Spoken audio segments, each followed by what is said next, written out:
What is your view on this whole debate?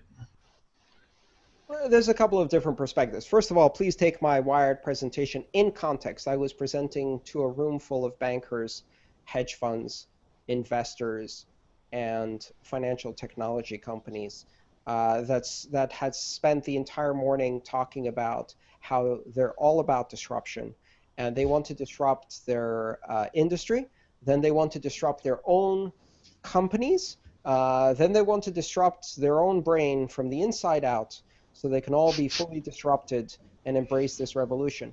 And guess what? All of that was bullshit. Because when presented with actual disruptive technology, they run away screaming because they can't conceive of disruption that changes the fundamental principles of how they do banking: control, centralization, and regulation, limited competition. And they want to adopt the efficiencies without the decentralization, and the low cost, but with control, and the global nature, but with censorship. And you can't do that. You can't have both. You can't have the revolutionary nature of Bitcoin while stripping it of all of the things that make it revolutionary and make it interesting. And you can't have a blockchain that works without a system of rewards.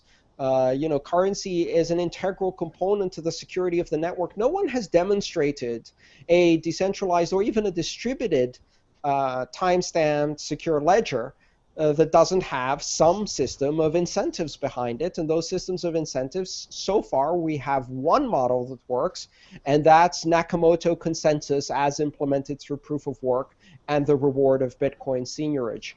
That is the only model we know that works and scales and is secure.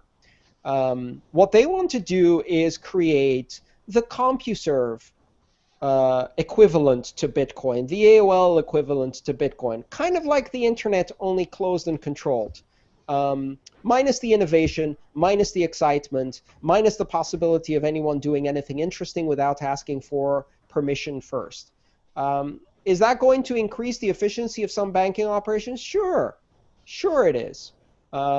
Just as much as when AT&T routes its long-distance phone calls over IP, it saves a lot of money.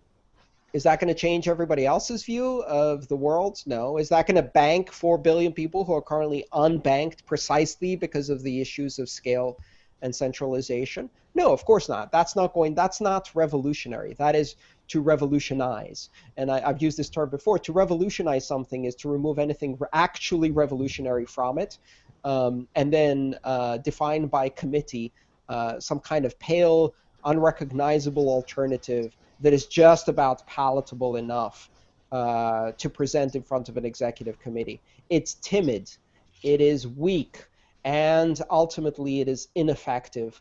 And it is the hallmark of every comfortable, fat, inefficient, corrupt industry when faced with enormous disruption to speak the words of revolution and then fail the actions of change, to pretend to embrace the new, but only as long as they're firmly routed and in the old, firmly rooted in the old, to pretend to want this disruptive change even while they fear and know that they cannot adapt to this disruptive change. Whether it's And do you think they kind of take hostage the word blockchain in order to control the narrative? well, that's the exact other side of this, which I find absolutely delightful. If you had a year ago hired the best marketing company in the world, you get John Hamm from Mad Men to create an advertising campaign that allows you to take all of the benefits of Bitcoin and package them in an unoffensive new brand that completely removes any associations with drugs, terrorists, pornographers, and all of the other ugly things that people want to attach to Bitcoin to drag it down. Like, if we had engineered this marketing coup within Bitcoin, the people who did that would be receiving awards at marketing conferences for the most incredible bait and switch and rebranding of a failed brand ever. The banks did it for us, and for that we thank them, because what they're doing is they're pouring billions of dollars, at least $1 billion right now, but it's probably, together with the investments we don't see, probably closer to $2 billion of investment just by renaming it and making it more palatable. But guess what? They're training people on how to build Bitcoin technology.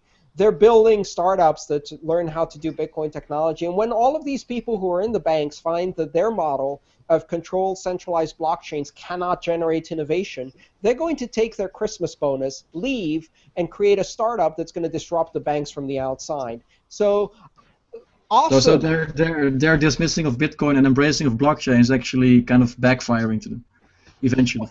But of course it backfires, because this is the history of every incumbent industry that has ever been disrupted. And this is exactly the same as the phone companies trying to create walled garden internet replicas with CompuServe and AOL, and teaching people how they can do email, but it's closed email, so you can only email people who are in your system. Well, eventually they had to open the wall, and when they opened the wall, everybody discovered the internet and got nicely trained on it, and then they chose between the two. And they chose the internet because it innovates faster, because it's open, because you can deliver these closed and centralized services to the parts of the world that desperately need them, because this doesn't solve the real problems with banking that are control and centralization.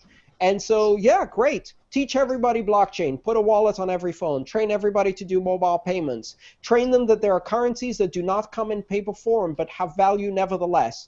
Teach them all of that, and then we'll show them Bitcoin and let them choose.